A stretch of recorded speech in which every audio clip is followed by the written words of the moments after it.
Not my fault I like nuts. Oh boy, it's Christmas! ROG Ally Z1 Extreme. You ever seen one of these? That's a dope looking shirt, my man. You like that?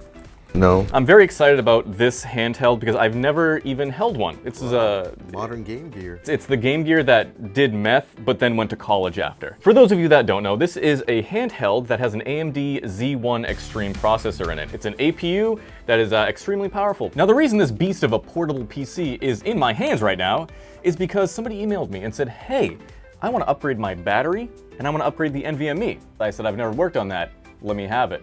And here it is. Ha! Fool! This is the battery upgrade. Wow. Yes, and the only reason he wants the battery upgrade is because he's upgrading the NVMe. Now, the NVMe he wants us to use is a WD Black 256 gigabyte NVMe. That's about right. Now, this device uses a 2230 slot. That's the tiny slot, little guy. He gave me this adapter that is incredibly thin. I've seen thinner. Yeah, it's because you saw my penis. So that we can convert it into a 2280, the long boy, because the 2280 has much higher speeds than a 2230 in this thing, hence 7,300 megabytes per second in his 256 gigabyte drive. But enough yapping. Let's get to it, baby.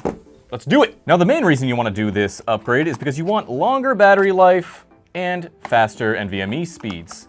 This is almost double the speed of the NVMe that's in here. It's a 512 gigabyte Micron that's in here right now, and at the price that NVMEs are at, this thing is a hefty upgrade. I've never opened up one of these before. I've never even held one of these before, like I said, so this is gonna be a first for me. I'm not even gonna lie, it's a little intimidating. I have absolutely zero idea how to install any of this stuff. I don't even know how to get this case off.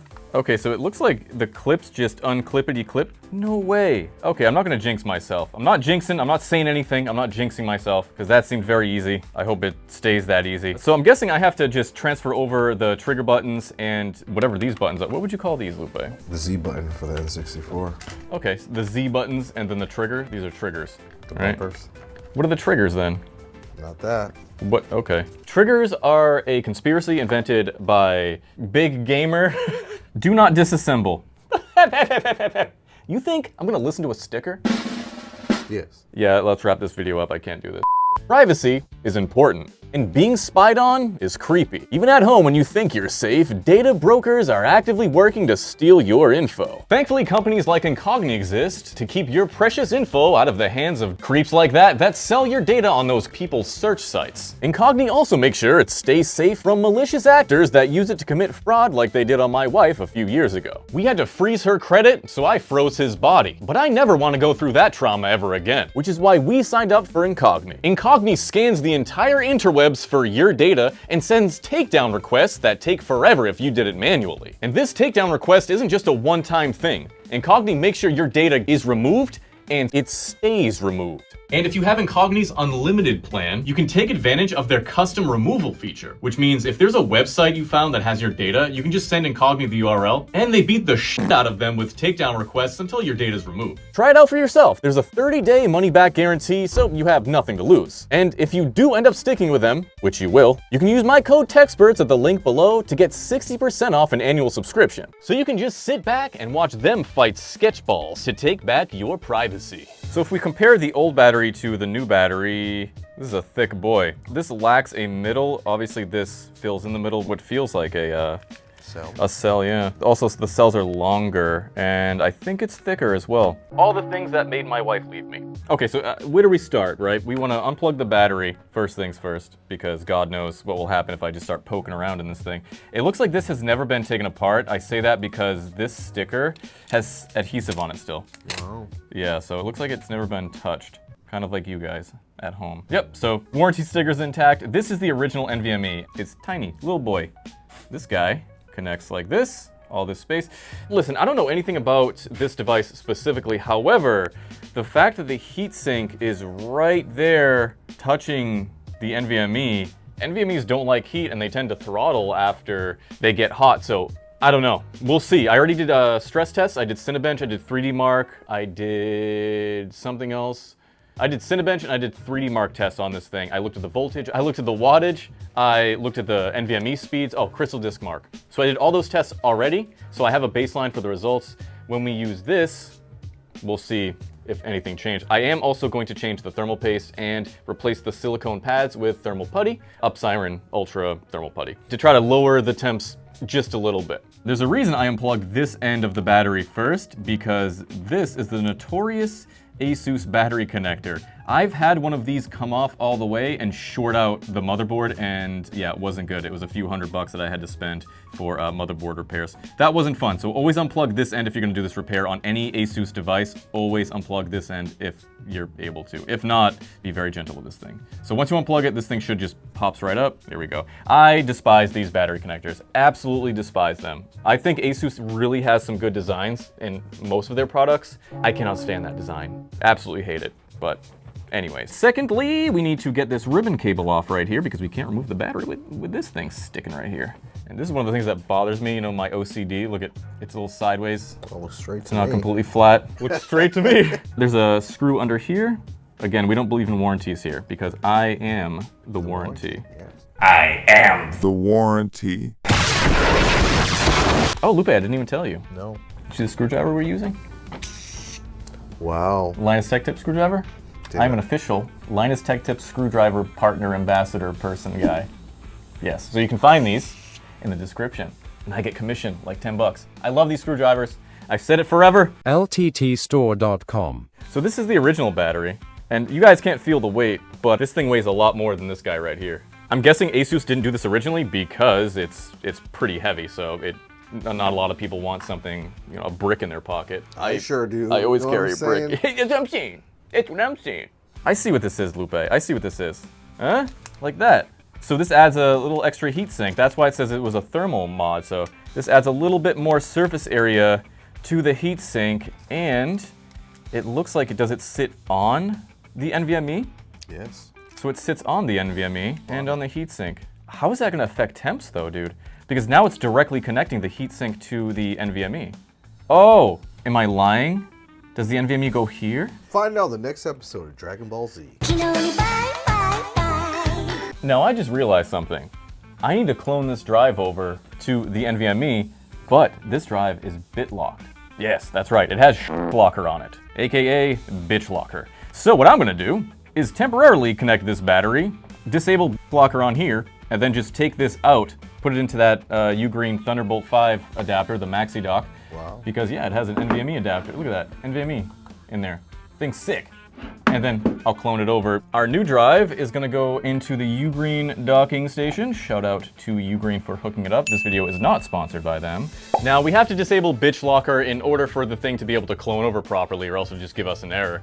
Shouldn't take too long. I've been here for about 5 minutes, but I don't think it's gonna be much longer. One eternity later. Oh no. Are you okay? I'm fine. Do you wanna see how dedicated Lupe is? My man's holding the whole ass tripod to get this shot. I'm the production, baby. This is not a boom. No, it's not a boom. But I'll boom you. Hey! Thankfully, the hard drive is not encrypted anymore, which means now we can clone it over to our new drive. So we're gonna restart and we're gonna smash delete F10, F2, smashing all these buttons. It's very quiet because it's a Be Quiet keyboard. Shout out to Be Quiet. It's the dark mount keyboard. This is the best keyboard I've ever used in my entire life. Because it doesn't output automatically to the thingamabobbin, this is how we have to boot into our thingy. So first we need to disable secure boot. Where are we gonna do that? We're gonna go to security actually. Secure boot, enter, and then we're gonna just disable it. Our boot options for number 1, we're gonna put it on the Fangame because that's what we have Metacat on. And now it should boot into our Metacat right here. Oh my god. Okay, we're gonna go to backup and recovery. There's a few ways you can do that. Ease us to do backup, that's a good one, that's a free one. We'll use RescueZilla this time. We're gonna click on clone, and we're gonna clone over our 512 gigabyte system, that's the Micron one. That's our destination drive.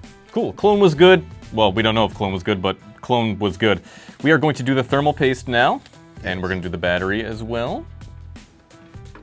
Get that cable, that tricky cable. We're gonna undo the battery now, and we're gonna start by voiding yet another warranty, which is right here. Oh yeah, that was a tight one. That was a Sound like tight my one. knees, baby. It actually did sound like your knees. And the fans over here, which actually we're gonna have to change screwdrivers because they don't use the same screw size. The heatsink screws are a little bigger. That's what she said. And I want to just be careful because the fans look like they are plugged in right here. I'm getting resistance on that warranty screw, so I'm just gonna make sure it's screwed all the way. Aha! Yeah, it's these damn fan screws. They don't come out unless you give it force. That's what she said. She's real talkative, isn't she? Oh, yeah? Oh, these are so sketchy, dude, these tiny connectors. You see these tiny fan connectors? These are the sketchiest things in the entire kingdom. They're very easy to damage, so what I usually do, you have no choice but to pull on them. There's no markings, there's no, like, anything to push against. See? There's nothing to push against. I don't understand why they did this. Okay, I got one. Got two. God, man, why do they force you to do that? It's so frustrating. Gooch meter is very low. We have 1.5 pubes. And you'll see that they use silicone to cool the little MOSFETs right here. So we're gonna replace that silicone with some upsiron thermal putty. It has better conductivity, it'll help the temps out a little, and we're gonna replace that thermal paste in the middle with PTM 7950. So I got the thermal paste off, but I don't wanna remove these because this seals the little air gap right there, right? I don't like to break that if I don't have to. So it was a little tricky to clean this off. I had to put my hand behind here so it's a solid mount right there. You know, there's pressure, and then I cleaned it off like that. This doesn't matter on the edges because you can see it doesn't actually touch the CPU. But the whole reason to do that is because you don't want to bend this. So don't bend the pipe. No one likes a bent pipe. I like bent pipes. And now I'm going to replace the silicone pads with upsiron thermal putty, which we have right here. So I'm gonna get my Bob Ross on and we'll be right back. 5 minutes later. We are repasted, we are puttied up, right, meow. Now you may ask, how do I know how tall to make the putty? You know, how thick to make the putty? I just look at the silicone pads and I just use that as a comparison. The nice thing about putty is if you use too much, it can just flatten out. So there's no danger in using just a little, you know, more than what you would normally use. If you need to guess. With a silicone pad, you can't because silicone can only compress so much and the heatsink might not touch the CPU. Blah, blah, blah. You don't care about any of that stuff. However, this is an important thing. This battery will not fit in this case without modifications. So old battery, you saw, goes right in the middle right here. This battery is completely solid right here. That means the case itself needs to be trimmed, which is why they included trimmers. So I have to trim some plastic here, here, here. That way the battery will sit flat. Very weird modification, but I've done weirder. Remember what I was talking about with the heatsink earlier, saying I don't know how that's even compatible? It's not. It's not compatible. You can't do the adapter and the heatsink. I don't know what this guy is planning on doing. I'm just the messenger. So I'm gonna tell him, hey, you probably shouldn't use this NVMe adapter with this battery and no heatsink. I'm just the messenger. At the end of the day, the customer always has the final word. So right now I'm just gonna peel off all this stuff. I'm gonna trim these pieces of plastic off.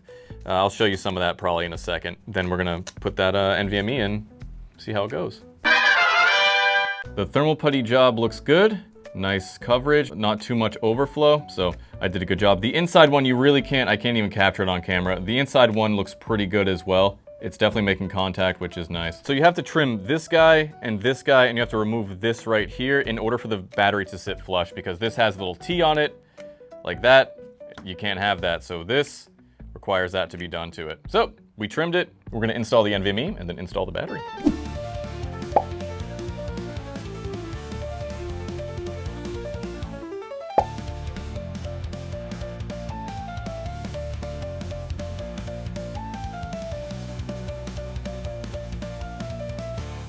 I transferred the joysticks and all the trigger buttons and all that good stuff from the old one right here to this one right here. I think that's cool. I do think that's cool. But it's kind of funny how like Asus prioritized just putting their logo there rather than actually having a decent, you know, airflow. Yes. But whatever. I think I will carry this thing over to the serial number. I think I'll carry that over at the end as well, just so that he has some sort of like record or whatever. I think that'll, you know, help it out a little bit. But in order to do this, you had to use the screws that came with this. So I had to use like the proper screws right here, because the original screws, if you try to just carry it over, it won't fit due to the size. I'm sitting down because my back is killing me. That was just a ton of work, so my back is like screaming at me right now. Let's see. So they recommend not using the NVMe adapter, not only because the heat issue, but also because it squishes the battery cable. So this battery cable is gonna have to get tucked right under there, and it's gonna squish it. And they're basically saying like, dude, if your shit explodes, it's not gonna be our fault. So whatever. But if this guy's shit explodes, it's not gonna be my fault either. So nobody is being held liable for anything that happens during this repair. So this sketches me out because this is gonna be resting on the battery connector. I don't like that. That sketches me out. So what I'm gonna do is I'm actually gonna put a piece of tape on here so that while it's resting on that battery connector, there's nothing conductive happening. Even though there's nothing conductive happening anyways, I don't like the fact that there's metal on PCB or whatever that is. It's just sketchy, man. I'm not really too sure about this, the long-term consequences of this this modification, but you know, again, I'm just doing what I'm told. Also, it sucks that the battery has to be plugged in first before I can even put that on because it goes underneath. Again, kind of sketchy putting an adapter like that on top of a connector, but you know, I don't get paid to think, I just get paid to do. So I am I'm doing, and I guess we'll just see how it goes. Little ASUS locking mechanism, we're closed out. I am gonna just put another sticker on this thing so that it's not conductive. Right here, boom. Just cover all my bases, man. You know, I don't want this thing ever shorting out on this guy. And now we put in the NVMe adapter. This is so jank. This is jank city. Okay, well, as good as it's gonna get. I'm gonna screw this in right here and then screw in the NVMe. We've definitely seen worse here at Salem Experts. So this guy's gonna go in right here. The speed increase is gonna be insane though, dude, because this is like nearly double the speed, I believe. Now I have to tuck in the battery connector here, so that's not pushing up against the NVMe. But again, man, I am just so sketched out about this damn NVMe. The thing is, right, if I put a heatsink on top right here, it's gonna make this hot. So this is a handheld, so you're gonna be sweating. I'm not sure what they recommend. I might even just Google it in a second just to see what other people recommend. Yeah, very weird. Also, wow, this thing got heavy. It's not that heavy. Ube lips.